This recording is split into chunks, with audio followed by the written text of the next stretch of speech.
Hello guys, आपका स्वागत है हमारे यूट्यूब चैनल इसी वे पर। और अब हम आपको सिंप्लेक्स मेथड पर पार्ट 5 कराने जा रहे हैं। आप लगातार हमारे साथ बने रहिए। हम शॉर्ट तरीके से विद एक्सप्लेनेशंस आपको क्वेश्चंस कराते हैं ताकि आप भूलें ना। और आपके सारे क्वेश्चन हम इतने इम्पोर्टेंट क्वेश्चन लेकर आते हैं कि एक भी क्वेश्चन जो है वो ऐसा नहीं है कि आप उसे छोड़ सकें। आपके पेपर में सब क्वेश्चन आने वाले हैं, इनमें से इम्पोर्टेंट क्वेश्चन हमने छांटे हुए हैं। तो गाइज आपके सामने ये स्क्रीन पर है क्वेश्चन नंबर 21।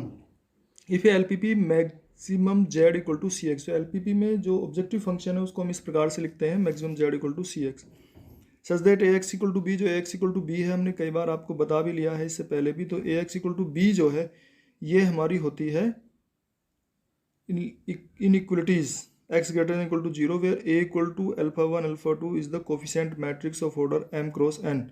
वो एम क्रॉस एन ऑर्डर का एक कोफिशिएंट मैट्रिक्स अगर हम बनाते हैं तो इसमें N equal to M plus N has at least one feasible solution then it has. तो अगर हमने पहले बताया हुआ कि अगर कोई फिजिबल सॉल्यूशन है तो उसका then it has one basic feasible solution.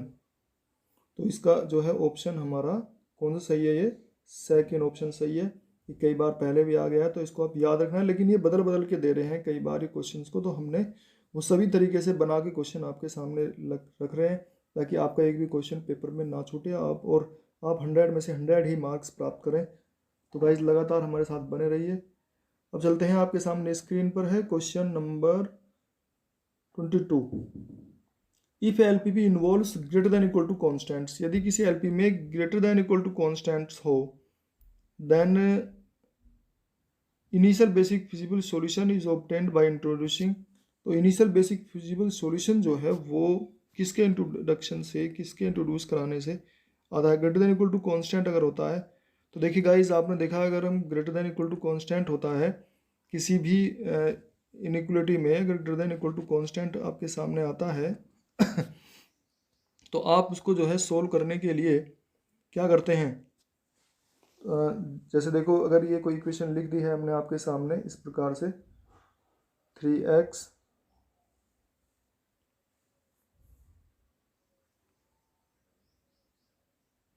Plus 7y और greater than equal to constant है, तो ग्रेटर देन इक्वल टू हमने इस तरह से हमने ले लिया है 9। ठीक है गाइज, ये हमने एक कांस्टेंट लिया है और इस कांस्टेंट में ग्रेटर देन इक्वल टू है तो इसमें initial basic feasible solution is obtained by introducing. तो इसमें हम एक वेरिएबल और ऐड करते हैं माइनस जेड, लेकिन तब भी ये जो हमारे बेसिक वेरिएबल बनेंगे इनकी जो वैल्यू निकल के आएंगी ये हमारी सभी, जब इसे इक्वल के साइन में हम चेंज करते हैं तो देखिए जब हम इक्वल के साइन में चेंज करेंगे तो ये हमारे हट जाएंगे और ये हम इक्वल में लिखेंगे इनको। और जब इक्वल में लिखेंगे तो गाइस देखिए जब हम इसे इक्वल में लिखते हैं तो ये तो हम जीरो लेते हैं, एक्स की वैल्यू जीरो लेते हैं, वाई की वैल्यू जीरो लेते हैं, लेकिन इसमें जो जेड की वैल्यू है तब ये निगेटिव हो जाती है, जेड की वैल्यू निगेटिव हो जाती है। और जेड की वैल्यू निगेटिव आने की के कारण हम इसमें एक जो है लेते हैं आर्टिफिशियल वेरिएबल। तो आर्टिफिशियल वेरिएबल हमें लेना पड़ता है, इसलिए हम जो है तो एक्स प्लस 7y और माइनस जेड और प्लस इसमें हमें एक आर्टिफिशियल वेरिएबल एक्स ए ऐड करना पड़ता है इक्वल टू 9। तो इस आर्टिफिशियल वेरिएबल को ये पूछ रहा है then initial basic feasible solution is obtained by introducing artificial variable. तो हमारा जो है इसका ऑप्शन जो है फर्स्ट सही है। तो गाइज आप लगातार बने रहिए हमारे साथ में।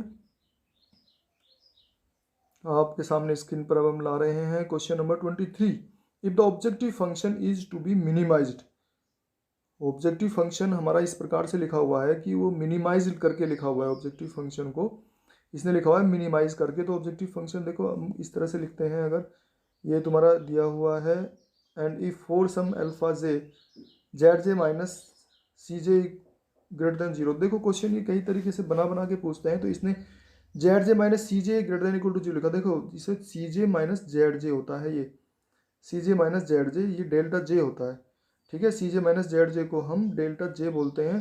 और ये जो है इसने हमसे बोला है कि सी जे minus Z J minus C J greater than zero है, इसका मतलब सी जे minus Z J less than zero है। ठीक है, तो ये लेस देन जीरो इसने बोला है। अब ये इसमें ये कहता है कि जो सभी वो हमारे ये हैं delta J less than zero है।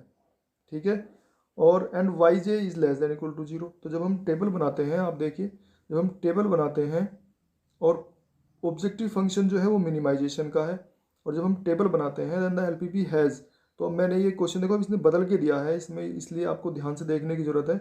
जब हम टेबल बनाते हैं तो आपके सामने देखिए, अब थोड़ा सा ध्यान से रखिए इसको, आप भूलें ना, ताकि मैं इसको दिखाता हूँ आपको बना के।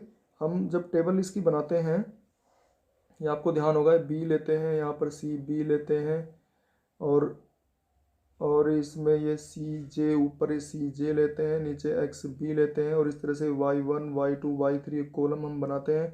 तो इन कॉलम्स में गाइज अब ये कह रहा है कि Y J is less than equal to, मान लिया ये y3 है या y4 है कोई इसमें, तो हम एक आपको समझाने के ले रहे हैं y4 है और ये लेस देन 0 है सभी, इसमें -1 आ गया है, -2 आ गया है, माइनस कुछ भी नंबर है, फिर ये 0 आ गया है, is less than equal to 0, तो 0 भी हो सकता है। Then L P P has, तो अगर ये 0 है और जेड वो डेल्टा जे जो है वो हमारा सी जे माइनस जेड जो वो ग्रेटर देन 0 है, तो तब ये कैसा सॉल्यूशन होता है हमारा, तो देखिए ये है अनबाउंडेड सॉल्यूशन होता है तब, क्योंकि मिनिमाइजेशन की प्रॉब्लम है, इसलिए भी ध्यान रखना है मिनिमाइजेशन की प्रॉब्लम है। प्रॉब्लम कैसी है, मिनिमाइजेशन की प्रॉब्लम है, तो उसमें हमने माइनस करके लिए हुए हैं, माइनस मल्टीप्लाई करके, इसलिए ये हम जो है इसमें लेंगे अनबाउंडेड सॉल्यूशन आएगा ये। तो ये जो है एक अनबाउंडेड सॉल्यूशन देगा। तो ये ध्यान रखो, कभी भी जो है अगर ये निगेटिव दे रहा है किसी भी केस में, चाहे मिनिमाइजेशन की प्रॉब्लम है या मैक्सिमाइजेशन की प्रॉब्लम है, अगर ये निगेटिव आए हुए हैं ना हमारे -1 -2, इनका ध्यान रखना है। अगर वाई जे कहता है ये निगेटिव है, वाई जे अगर कह रहा है निगेटिव है, तो इसका मतलब ये अनबाउंडेड सॉल्यूशन देगा जरूर। इस प्रकार के और भी कई सारे क्वेश्चन आ चुके हैं, तो आपको इस चीज़ को ध्यान रखना है कि इसमें हम हमेशा जो है अगर ये कहता है तो हम अनबाउंडेड सॉल्यूशन ही कहेंगे, और सब सॉल्यूशन इसके गलत हैं। अब चलते हैं गाइस, आपके सामने है स्क्रीन पर question number 24। A basic feasible solution is said to be an optimal solution. एक बेसिक फिजिबल सॉल्यूशन जो है वो ऑप्टिमल कहलाता है।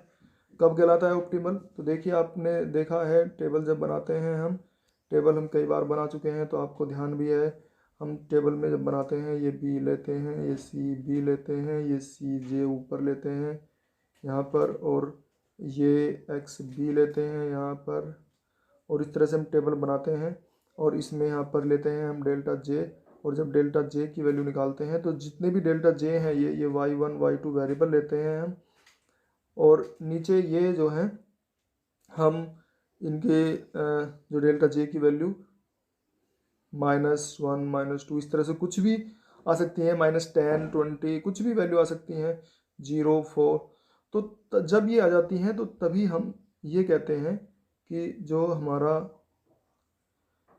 सॉल्यूशन है वो ऑप्टिमल सॉल्यूशन है if all delta J's are less than equal to 0। तो इस प्रकार से हमारा जो है इसका थर्ड ऑप्शन बिल्कुल करेक्ट है, और फर्स्ट और सेकंड ऑप्शन रॉन्ग है। आप इनको ध्यान से पढ़िए एक बार, क्योंकि स्क्रीन पर हम ये टेबल बना के आपको समझा रहे हैं, आपके क्वेश्चन बिल्कुल समझ में आए और आप पूरे क्वेश्चन करके आए, इसलिए हम जो है पूरे समझा के विद एक्सप्लेनेशंस आपको क्वेश्चन देते हैं, समझाते हैं।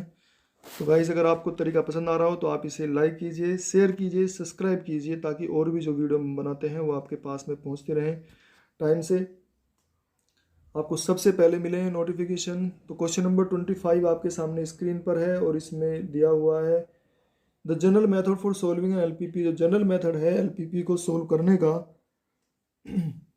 वो कौन सा मेथड है, सिंप्लेक्स। एलपीपी को हम किस मेथड से सोल्व करते हैं, सिंप्लेक्स मेथड से सोल्व करते हैं गाइस। ये आपने पढ़ लिया है, कई बार हम पढ़ते हुए आ रहे हैं। तो अब हम चलते हैं आगे, स्क्रीन पर आपके सामने आ जाएगा question number 26। To convert a minimization problem. जो मिनिमाइजेशन की अगर प्रॉब्लम कोई होती है, अगर कोई मिनिमाइजेशन की प्रॉब्लम है, देखिए मिनिमाइजेशन की प्रॉब्लम हम ऑब्जेक्टिव फंक्शन में ही दर्शाते हैं, तो इसके लिए बता रहे हैं हम, ऊपर क्वेश्चन नहीं है। तो अगर कोई मिनिमाइजेशन की प्रॉब्लम है, चलो हम स्क्रीन थोड़ा ऊपर करके क्वेश्चन हटा देते हैं, और अब हम क्वेश्चन पर आपके सामने लेकर आए 26 में। अगर हम ऑब्जेक्टिव फंक्शन जो है इस तरह से लिखते हैं, minimise Z equal to 4x या 5x 1 + 3x2, ये लिखा हुआ है। चूंकि ये मिनिमाइजेशन की प्रॉब्लम है तो इसे मैक्सिमाइज करके स्टैंडर्ड फॉर्म में चेंज करके तभी हम सोल्व करते हैं, तो इसलिए ज़रूरत है हमें इसको मैक्सिमाइज चेंज करने की, और मैक्सिमाइज जेड डैश कर लेते हैं इसको, और ये इसमें माइनस से मल्टीप्लाई करते हैं तो माइनस ऑफ मिनिमम जेड यानी कि -1 से मल्टीप्लाई की जाती है। तो इस प्रकार से आता है -5x1 और -3x2। तो गाइज ये -1 से मल्टीप्लाई करके हम तब इसको सोल्व करते हैं। तो आपके सामने जो है स्क्रीन पर ये क्वेश्चन नंबर 3 का दे दिया है हमने -1। इसका फर्क जो है कौन सा, थर्ड ऑप्शन बिल्कुल सही है। तो गाइज़ आपको कैसा लगा वीडियो, आप इसे ज़रूर कमेंट करके हमें डालिए और कोई प्रॉब्लम है तो उसे कमेंट करिए, हम आपका जवाब ज़रूर देंगे। तो गाइज़ लगातार बने रहिए हमारे साथ में और लाइक कीजिए, शेयर कीजिए, सब्सक्राइब कीजिए, अपने दोस्तों को भी उस चीज़ को शेयर कीजिए। धन्यवाद।